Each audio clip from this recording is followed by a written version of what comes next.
Okay, so thank you first of all to the Sefer Center for inviting me here. And it's great to be in Moscow, even though I don't really speak Russian at all.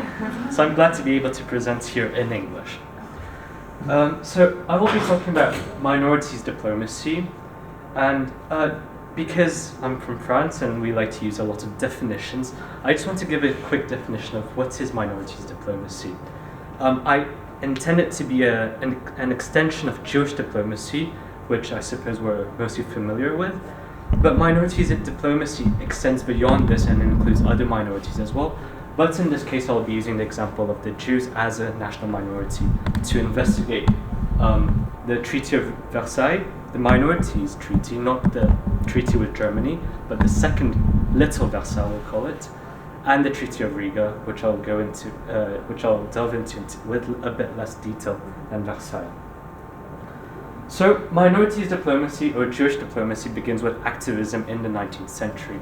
And as we have seen with Alaris's presentation, it starts with a lot of different Jewish committees in many different places. But I will mostly be focused, actually I'll just get into this, I'll come back to this soon. But Jewish activism, I'll be talking mostly about Jewish activism in Western Europe. So for example, you will see here a couple of committees or organizations which were created in the different major Western powers.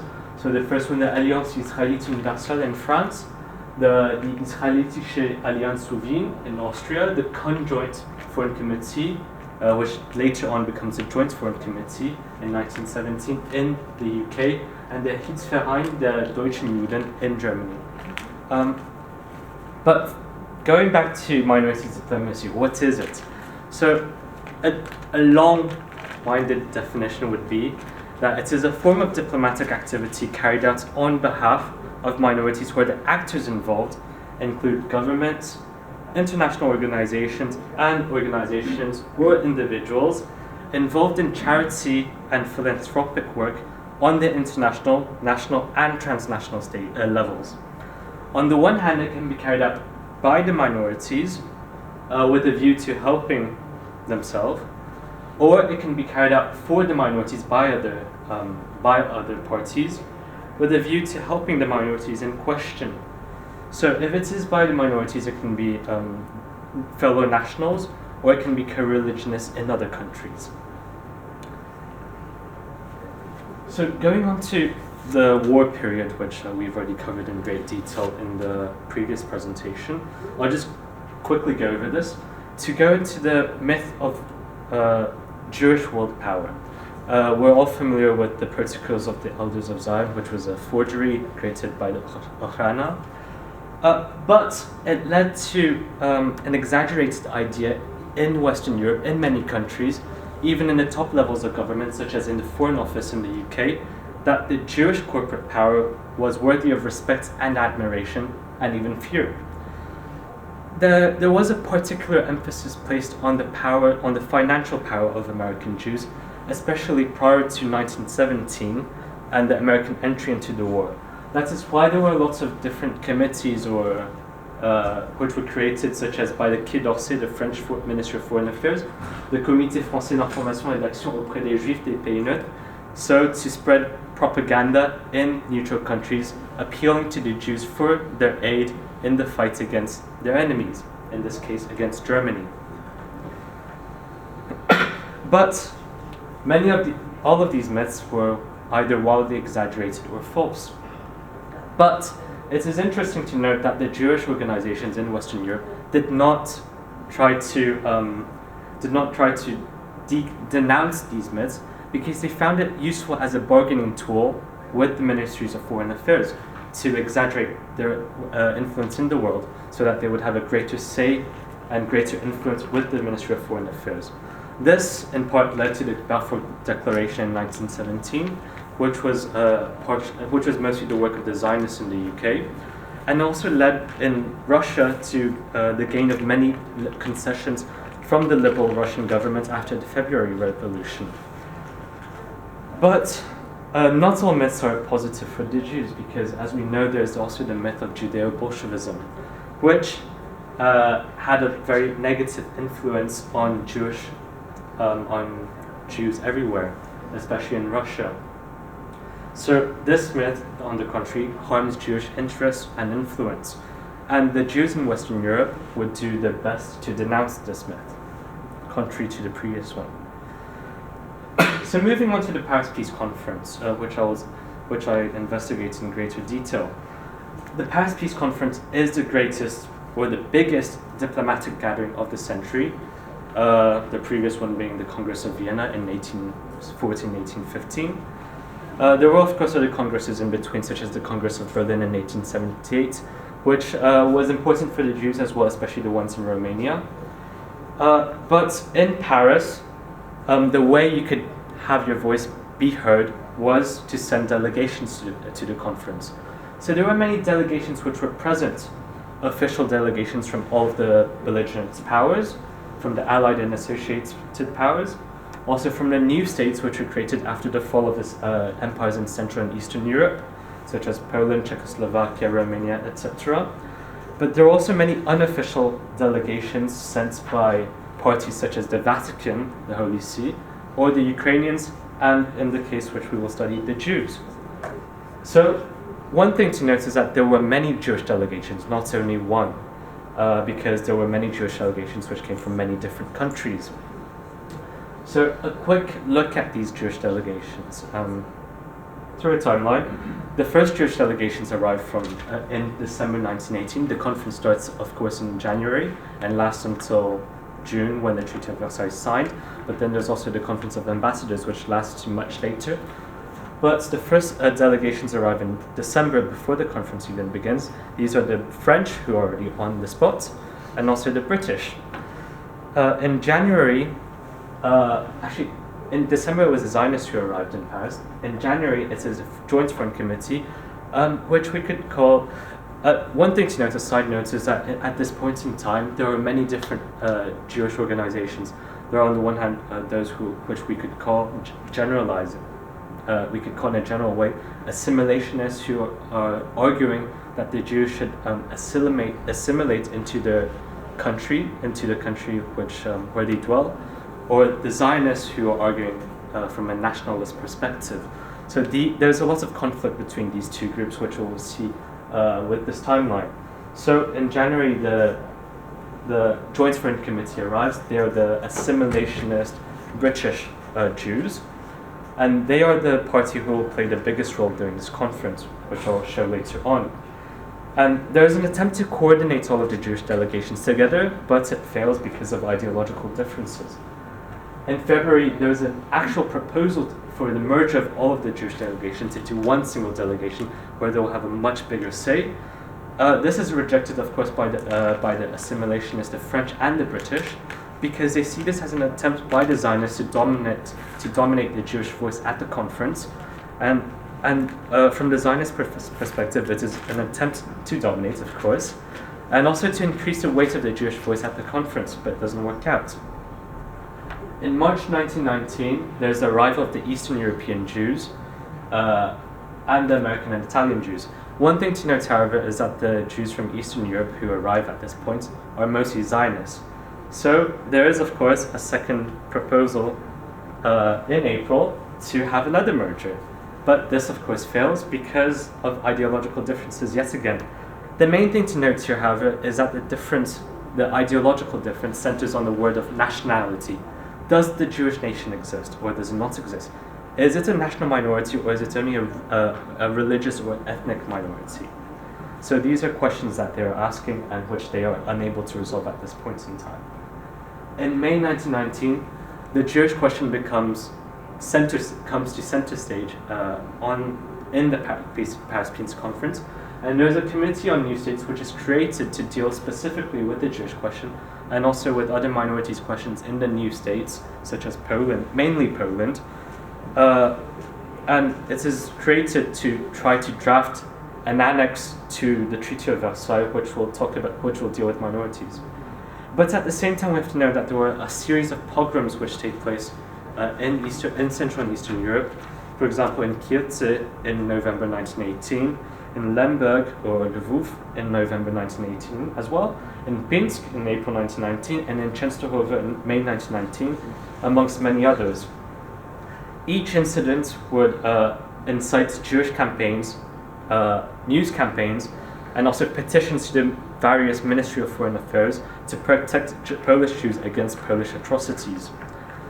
So moving on to the Committee on New States, the committee was created to deal with the minorities question in the new states because the great powers acknowledged that the non-resolution of this question would lead to instability in the region because there were many minorities in the many new states, and this links into the whole question of national self-determination, which is another topic altogether. But to begin with, they tried to deal with the largest of the new states, which is Poland, of course. And the case of Poland was dealt with first because they realized that dealing with Poland would give them a model with which they could deal with the other states. And it is interesting to note here that the Jews are the most influential minority, which is why I deal with it within the context of minorities diplomacy, and not solely Jewish diplomacy, because the Jews become the prototype minority, which is dealt with, and they become the model for all of the other minorities, including the Ukrainians, the Belarusians, the Lithuanians, the Germans, etc. This is both beneficial to the Jews and problematic for the states, because on the one hand it means that the Jews get a lot of specific clauses which deal with only them in the treaty, but also means that it is generalized, their case is generalized to deal with all of the minorities, which becomes a problem, especially with regards to the German minority later on in the 1930s. So, just going on quickly, I won't go into this in detail, but you can get a rough idea of the complexities of how diplomacy worked in the Committee on New States, is that even though officially there were only the national delegations which were present, the French, the British, the American, the Italian, and the Japanese delegations who were on the committee, each of them were influenced by many different organizations, unofficial delegations at the conference, including different Jewish organizations, and also the Polish delegation, of course, which is another topic unto itself, because there's, of course, those who are from the Komitet Narodowy Polski, and also Józef Piłsudski's representatives, who have a different take altogether on how Poland should be dealt with at the conference. So, just a brief sketch of the three main actors. The British delegation was arguably the most influential, because they were the British Foreign Office was the most, how do you call it? They were the most experienced in the diplomatic realm, having dealt with this question for many years.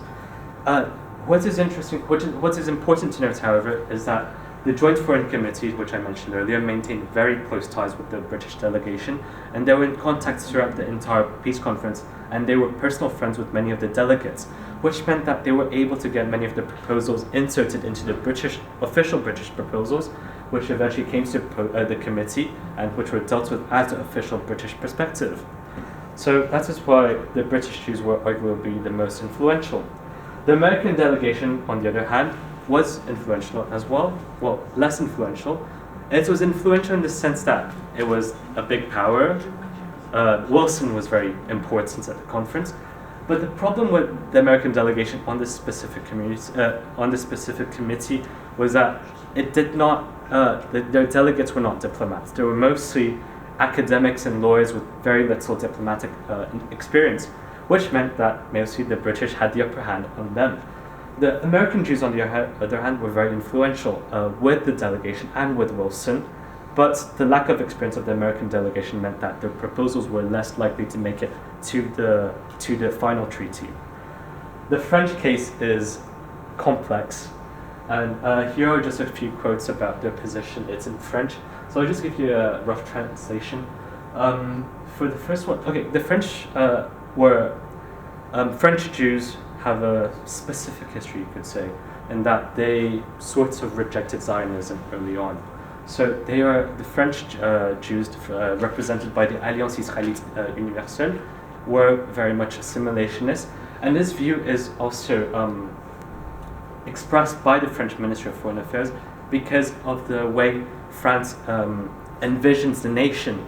As many of you will undoubtedly know, the nation is a desire to be together, contrary to the German definition of a nation, which is by race, by ethnicity, etc. So the French Minister of Foreign Affairs says, in this third quote, it says, "Our final goal is to pursue the guarantee of of minority rights until the day where they are able to melt into the nation."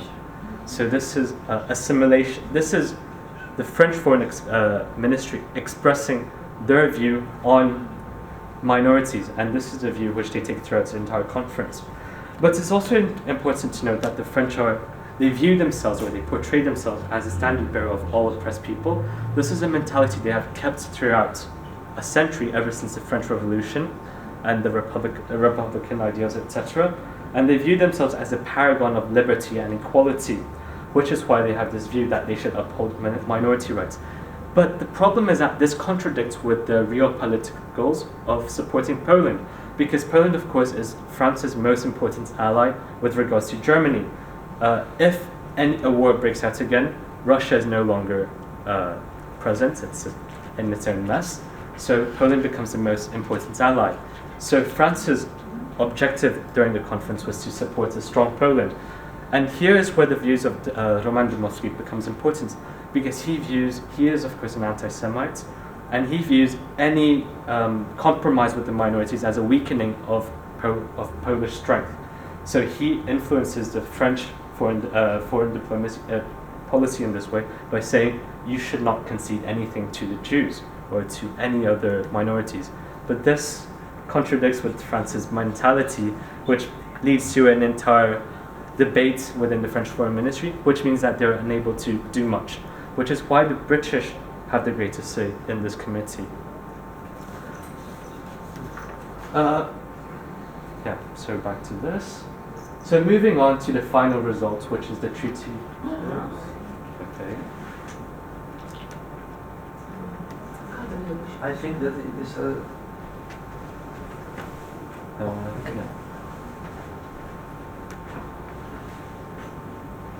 Sorry. Okay. Okay, never mind. I'll try it another way. If this works. Maybe try the Well, it's a problem with connection. No? Let's check that. Sorry, could somebody who knows Russian help me here? Because how do I duplicate the screen?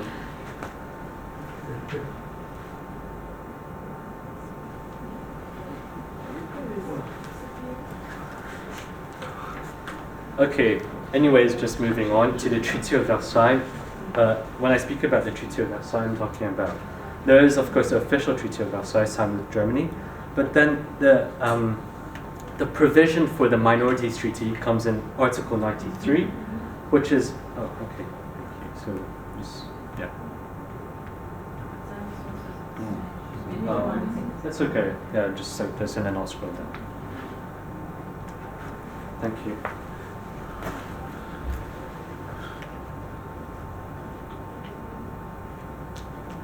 And there's a way to get rid of this.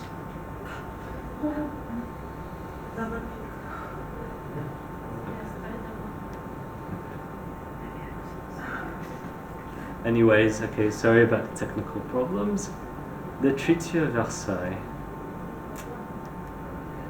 Okay, so the Article 93 is the article which provides for the Minorities Treaty. It says that a second treaty will be signed with Poland, because this is the series of articles which deals with the case of territory being ceded to Poland. And it says a separate treaty will be signed, which will deal with the minorities question.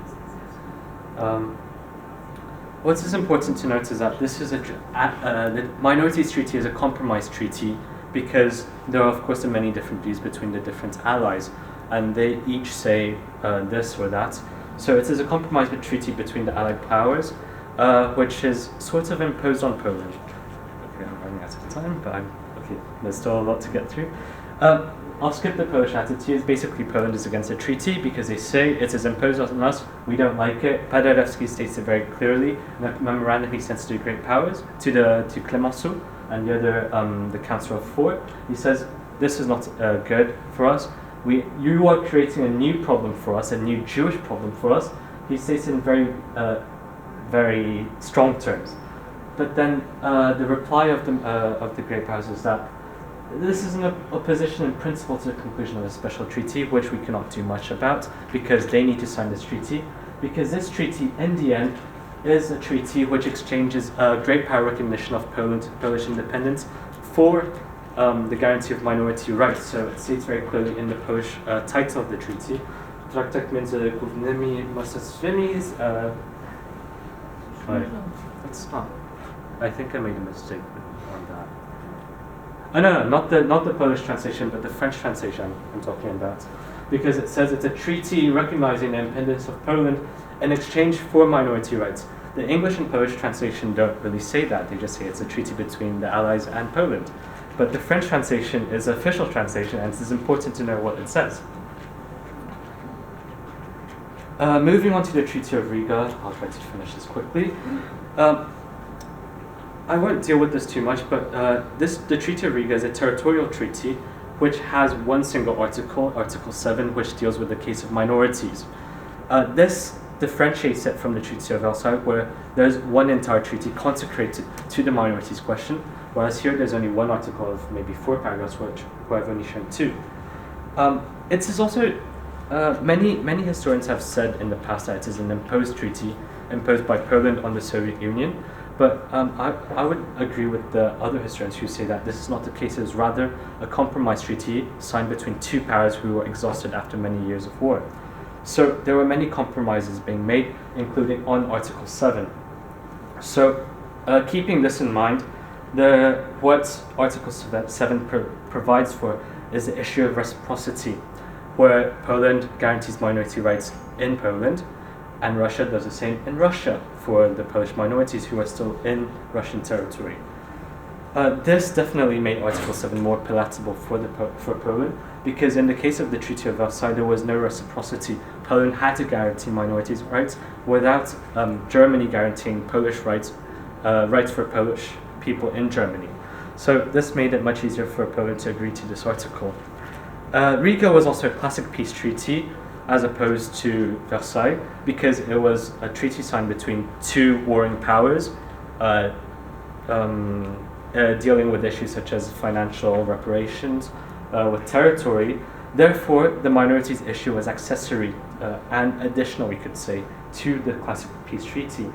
It was also a bilateral treaty if we don't count Ukraine, to the Ukrainians. But it was a treaty between Poland and Russia, or the Soviet Union, and the great powers, the Western powers, did not have any say on it. In fact, they were opposed to the treaty, and they only reluctantly accepted the treaty in 1913, after 3 years, or 2 or 3 years, after the treaty was signed. 1913? Oh no, sorry, 1923, my mistake.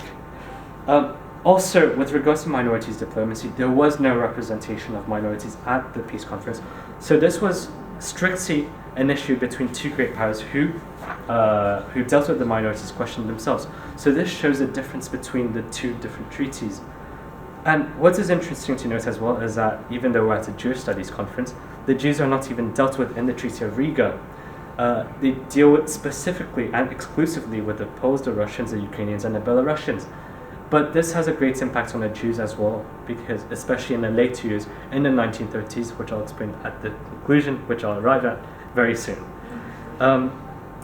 So the different attitudes between Versailles and Riga is important, because on the one hand, in Versailles, we see how minorities diplomacy was able to work.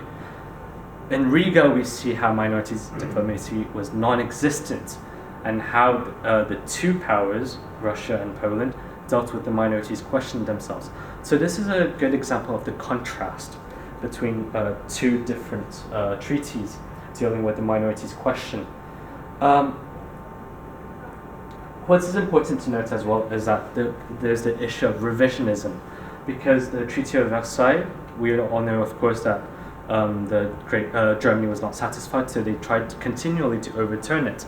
The same with the Little Versailles. Poland was not satisfied with it, so they tried continually over the 1920s and 1930s to overturn it as well. With Riga, Poland was satisfied with it, but the Soviet Union was not. So they would continue to try to undermine it through many different ways. And I think Timothy Schneider deals with this extensively in his book on Henryk Józefski and Volhynia and all on that book. I don't remember the title exactly. But arriving at the conclusion, so this is just to show what minorities diplomacy is about.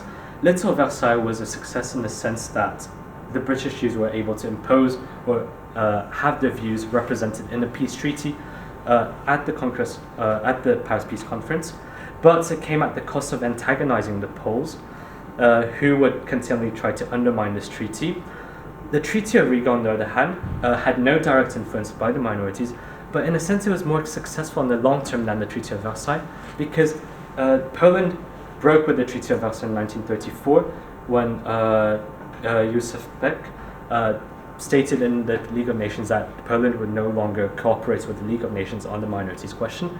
But French diplomats wrote in 1935, 1 year later, that Poland continued to respect the Treaty of Riga and the provisions given to the minorities in this treaty and by the Polish constitution.